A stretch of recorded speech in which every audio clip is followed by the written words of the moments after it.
Shalom, kebenaran hari ini bertema kecanduan. Kita harus sengaja dan sadar membuat diri kita kecanduan terhadap pribadi Tuhan, walau dia tidak kelihatan.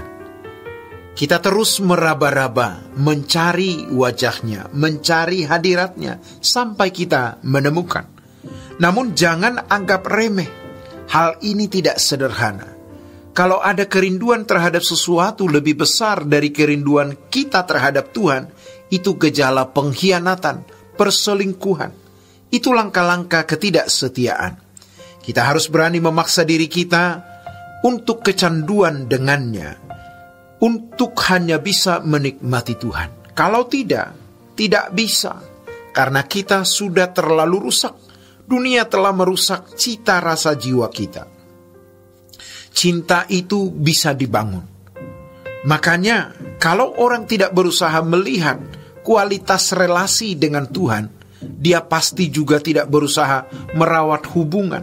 Dia tidak sungguh-sungguh merasa membutuhkan Tuhan, dan dia tidak mencintai Tuhan. Padahal, terkutuklah orang yang tidak mencintai Tuhan. Kita bisa memberi apapun yang kelihatan dan juga pikiran dan tenaga, tapi semua terbatas. Namun ada satu yang bisa tidak terbatas, yaitu hati kita, cinta kita, dan Tuhan mau hati kita yang dipersembahkan. Kita akan menyesal dan meratap kalau kita tidak melakukannya. Jangan sombong, hanya Tuhan yang kita butuhkan. Maka kita harus memaksa diri kita. Memang kita pasti merasa kehilangan kalau kita melepaskan sesuatu, apapun itu. Tapi hidup harus memilih, dan kita memilih Tuhan. Perbarui pilihan itu sekarang. Jadi ibarat parabola, arahkan parabola hati kita ke Tuhan. Tuhan pasti menolong kita untuk kita bisa mencintai Dia.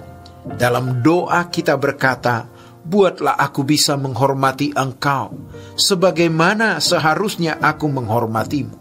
Buatlah aku mengasihi Engkau, sebagaimana seharusnya aku mengasihimu. Betapa beratnya hal ini. Tapi kalau kita bisa melakukannya, tidak terbayangkan kekayaan, keagungan, kemuliaan yang kita miliki ketika kita bisa menjadi kekasih Tuhan. Kita harus merawat hubungan ini. Dan di dalam merawat hubungan ini, kita harus tahu bahwa hubungan ini harus meningkat, tidak statis, tapi progresif. Dalam 2 Korintus pasal 5 ayat 20, firman Tuhan mengatakan, berilah dirimu diperdamaikan dengan Allah. Pertanyaannya, apakah kita belum didamaikan? Kita harus mengerti bahwa perdamaian dengan Allah adalah sebuah proses yang progresif. Kita diperdamaikan oleh darah Yesus. Kita yang berdosa dianggap tidak berdosa. Justificatio atau justification. Dianggap benar. Walaupun kita belum benar. Sejak itu, kita harus bertumbuh untuk menyingkronkan diri kita dengan Tuhan. Seperti seorang anak pada waktu masih kecil, yang belum bisa berbuat banyak atau belum bisa berbuat apa-apa. Orang tua yang menyesuaikan diri terhadap anak.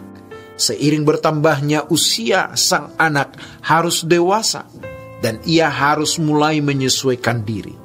Makanya, kalau Alkitab berkata, berjalanlah dalam roh, artinya berjalan seirama.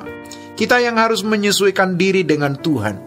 Merawat hubungan dengan Allah merupakan tanggung jawab kita untuk menumbuhkan kedewasaan rohani. Kita harus bertumbuh memiliki sifat-sifat Allah agar kita bisa berjalan seiring.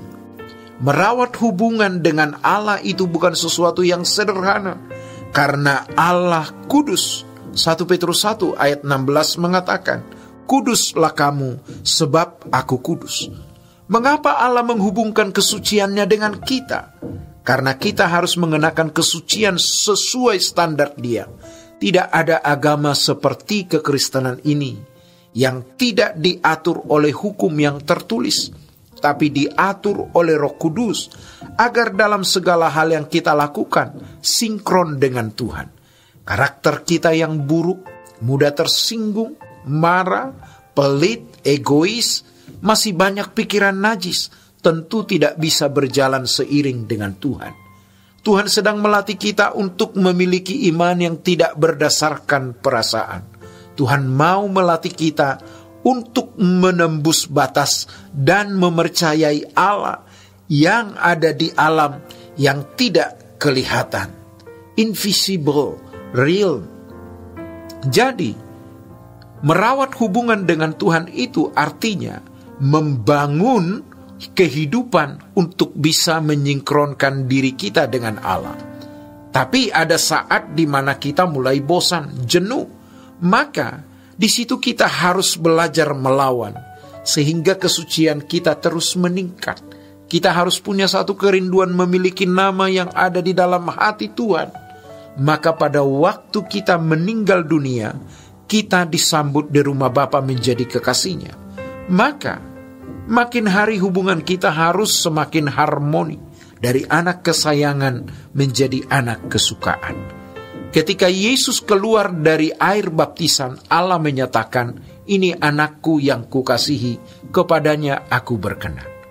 Tuhan Yesus mendapatkan sertifikat itu bukan karena sekedar ia dibaptis, melainkan hasil dari perjalanan hidupnya dari sejak 0 sampai 30 tahun. Seperti berita dalam Lukas pasal 2 ayat 40 dan 52 yang mengatakan, "Dan Yesus makin bertambah besar dan bertambah hikmatnya dan besarnya, dan makin dikasihi oleh Allah dan manusia." Ini yang membuat Yesus sampai pada pengesahan, "Ini anakku yang kukasihi, kepadanya aku berkenan." Demikianlah kebenaran hari ini. Tuhan Yesus memberkati. Sola Gracia.